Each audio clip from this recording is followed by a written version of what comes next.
the Feeding the Roman Army project in Britain that he led. And so we start last summer. So this is our very preliminary results. So if you have any idea, just throw them to me. I just received the data on Monday, so I may have missed some things. So the project starts with one first question. The Roman Army project, the Roman Army presence in Britain required the maintenance of 125,000 people for 400 years. And we know close to nothing about how were they fed. A pilot study that Richard led in southeast Wale in the SIZWG-ICAZ fortress showed that with strontium, we were able to see that at least 25% of the animals were non-local and coming at least from 50 kilometers away from the site. And there is even possibility that they came from farther away. So the Roman Army, the Feeding the Roman Army project, want to extend the data set and looking at different regions inside the Roman Britain to see if this pattern can be found in other Roman sites. We will have a multi-isotope approach combining different elements, and we will only look at cattle, sheep, goats, and pigs. So we have 3 regions. So Southeast Wales, to see if SIZWG is normal or not, Adrian Wall and Antonen Wall. And we are only looking at the first phase of installation to see if we can see the installation of a supply network that is consistent with the arrival of the army inside these 3 regions. So we are looking at strontium from the enamel, but also for the organic parts, we are looking at carbon, nitrogen, and sulfur. To be able to have all these elements from the same specimen, we are mainly sampling teeth, M1 and M2, and we are taking a small piece of enamel and the dentin that is right under the enamel to have approximately the same period covered by both strontium and the organic element. And when they are available, we are also sampling the associated mandibular or maxillar bone, but we are only looking at the carbon and nitrogen isotope for those samples. So today I will focus on the South Wales material and mainly on the teeth samples, because as you can see, there is in Wales a conservation difference between bones and teeth. In the site that we sampled, bones were rarely present, at least associated with teeth. As you can see also, our material is dominated with cattle remains. Again, it's because of our sampling strategy.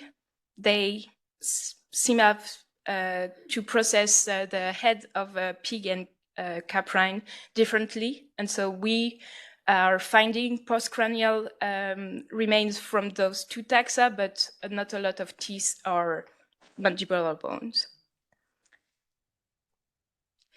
And first, I wanted to speak about the conservation of the organic matter. It seems that we have a clear pattern. So you have carbon content, nitrogen content, and sulfur content for these 2 graphs. I decided to have a very constrained criteria of conservation following Van Klinken and Leach recommendation. The good sample should be in the white area in the 3 graph and between the 2 lines. And you can see that a lot of our samples are not in this area. We have some pattern with the rural sites having the worst preservation, and all those green samples are coming from the same site, Nash site. And interestingly, we received last week the concentration, the strontium concentration for those same samples, and they're also completely out of the charts. So we thought a little bit, and this site is regularly flooded by the sea, and it seems to have impacted the whole element concentration for the site.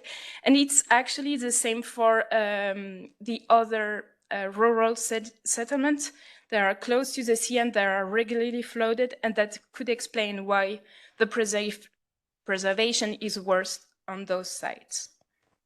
But there is also another site where the conservation is very bad.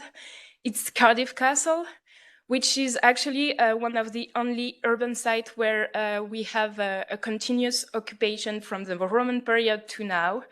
And industrial occupation in Wales could explain why the organic material is not completely preserved. And lastly, I want to point something. Some of the samples have carbon and nitrogen content that could allow me to look at their isotopic elements, but when I plot the sulfur content, I had to remove them completely. So the 3-element approach in terms of conservation seemed to be more conservative. And finally, there is another problem in terms of conservation. I lost 55% of my cattle samples, and I only lost 25% of my caprine samples.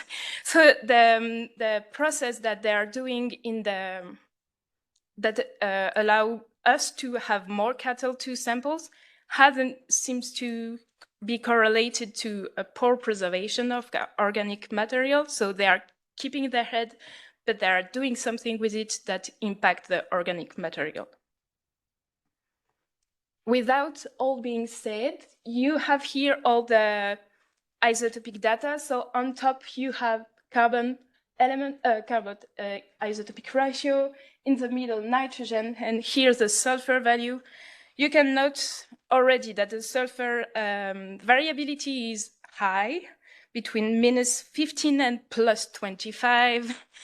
And yeah, and in pink you have the small Roman fort, in red the big legionary fortress, and in green the rural settlements. So the first conclusion that is quite despairing is that there is no trend linked to the type site. So everyone have the same value at this point. But there is something happening in the Carlian fortress, so the SIZWG-ICAZ fortress that was part of the pilot study. This is where we have the highest variability. So it seemed that they had access to a bigger supply network than the other sites in Wales. And that is actually quite visible in the sulfur variability. We have 3 samples with highly negative sulfur value, -6 and -12, and one of the pig is 22. So still, we don't know why, but yet. And the other things about Carlin is that the 2 sites, the 2 storage units that we sampled don't have the same isotopic values. So it seems that in plus of having a very big supply network to samples, everyone in the fortress was not accessing the same animal. Another interesting point is that we have a systematic difference between cattle and caprine nitrogen values across Wales. There seems to be linked with pasture management that will be taxon specific for herbivore. Caprine will not access the same pasture land. And finally, except for the 2 weird negative data, all our samples show values that are higher than 10 per mil, showing that most of the land that were used in Wales were highly influenced by marine sea spray. And there is no direct correlation with the high nitrogen value and the sulfur value. So yeah, as I said, very preliminary result. So, but we can already draw some conclusions. So that first, that the multi-isotopic proxy can show a clear indication of diverse animal movement in whales. And we are waiting to see where the strontium value plots in this pattern. That there seems to have conservation impacts, process, archaeological process impact on conservation, the use of different landscape, and we are wondering if the high nitrogen value could be linked with the use of salt marsh in the South Wales. Different management regimes for every taxa, and the supplies that is wide-ranging in the legendary fortress of Ixca. So wait for more. And if you want, we are regularly updating our website for new information.